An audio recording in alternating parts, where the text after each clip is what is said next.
الفوقانية ما استطاعوا يملأوا. عددكم أنتم أكثر منهم، لم يستطيعوا. ماذا كان منا نحن؟ ذهبنا مع مجموعة من الإخوة، ذهبنا إلى أمريكا في نفس اليوم. ذهبنا إلى سفارة أمريكية لأننا نظن بأن إسرائيل لا تقدر على أن تضرب إلا إذا كانت أخذت الإذن من أمريكا. ماذا حدث؟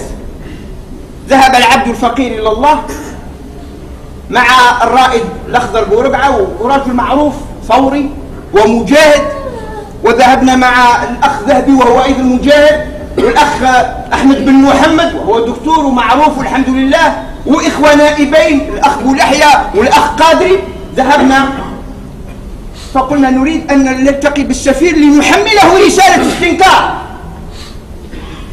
فقالوا لنا أعطونا أوراقكم. أعطيناهم أوراقنا. خرج ممثل على السفير الأمريكي وجاء معه بمترجم، فتقدمنا أكبرنا سنا ليتكلم. 10 دقائق أو 5 دقائق جاء رجال الأمن الذين أمروا وسحبوني، يعني سحبوني أمام أمريكي. أقسم بالله العلي العظيم والله يعني دخلت السجون وفعل بنا الذي فعل، ولكنني لم أشعر بالألم قدر ما شعرت عندما سحبت أمام هذا الأمريكي. أقسم بالله.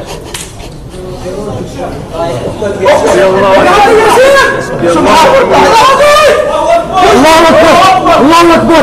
قلت لهم دعوني نتحدث، نلقي رسالة، ثم خذوني. أنتم تعرفون، أنتم الجمعة الماضية أخذتموني، وربما بعد هذه الجمعة أيضا تأخذوني وستأخذوني وسأعود. سبحان الله العظيم. ولن أكل بإذن الله ولن أمل حتى يقضي الله أمرا كان مفعولا. لماذا؟ أمام أمريكي الذي يضرب إخواننا في أفغانستان ويضرب إخواننا في العراق ويؤيدون هذا الكيان الغاصب الصهيوني الذي يضرب إخواننا. طيب اتركني بعد أن انتهي أنا آتي. أما أن تسحبني هكذا سحبا وأمام رائد في جيش التحرير الأخضر بورقعة، يعني ناس معروفين وناس يعني كانوا نواب وناس يعني كذا، إن هذه لإحدى الكبر. أتدرون الأمريكي هذا ربما كيف كان ينظر؟ قل انظر. نحن لن نحارب هذه الأنظمة هذه التي تريد، سنترك لهم. هؤلاء هم الذين يقضون عليهم. هؤلاء عملاء أنظمة عميلة لهذه أمريكا. متى كانت الجزائر تسمح بأن يدرب أمريكي جيش الوطني الشعبي؟ نحن نحتاج إلى أمريكا أن تدربنا، ثم هل تدربنا أمريكا لنضرب إسرائيل؟ إنها تدربكم لتضربوا إخوانكم وشبابكم وشعبكم وقلبه النابض الذي لا يقوى على الحيف والظلم.